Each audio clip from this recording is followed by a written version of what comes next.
Hello, we're going to be looking at problem number 1 found in section 4.4 of your textbook.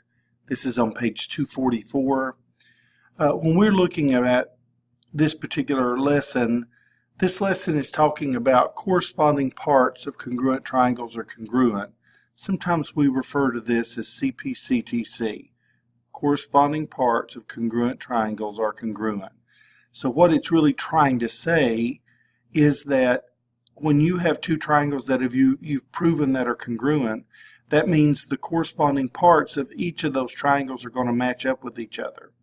Now, if that's true, let's show you kind of how this works. If you're given that angle KBC is congruent to ACB, which is this one and this one right here that's marked with a single tick mark, and then it also gave us in the given that angle K is congruent to angle A, which again is given right here with the double angle markings. Okay?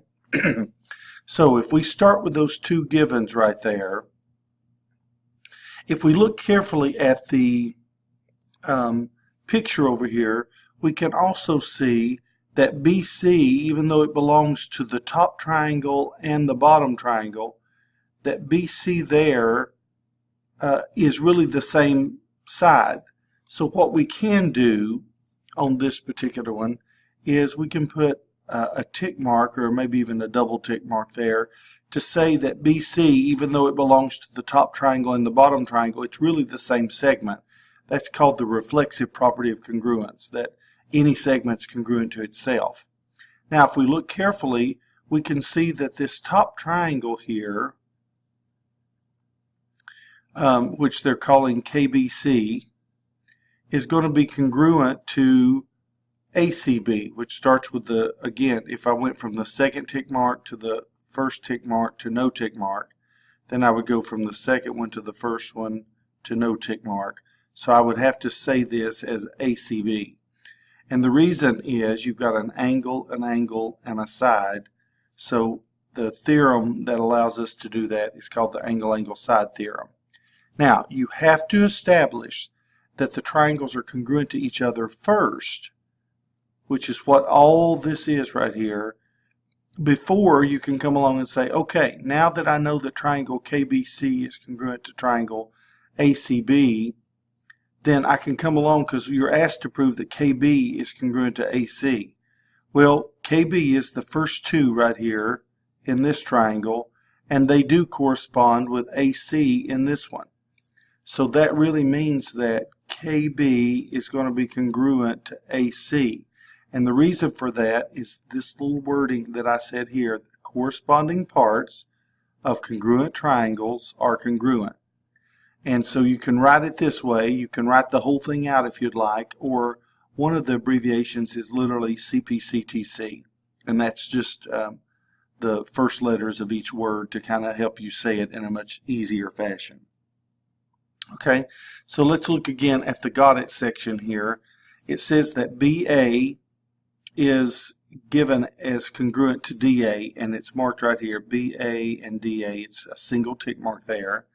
And then CA is congruent to EA, which is denoted by these double tick marks here. And it wants us to prove that angle C is congruent to angle E.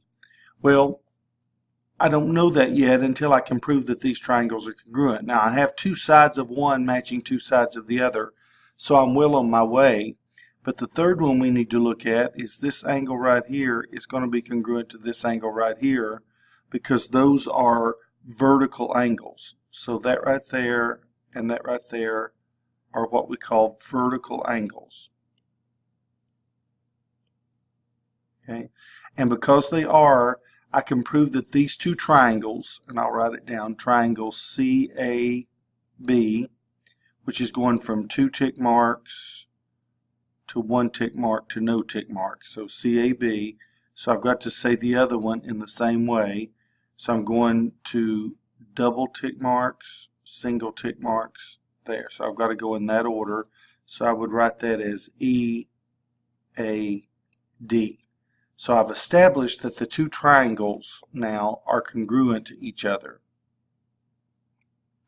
And because they are congruent to each other, then their corresponding parts would be congruent. So if I'm looking at angle C here, it's going to correspond with angle E, which is true. So angle C is congruent to angle E simply because, again, of corresponding parts of congruent triangles are congruent. So this is just an extra step in the proofs that we've been doing in previous sections.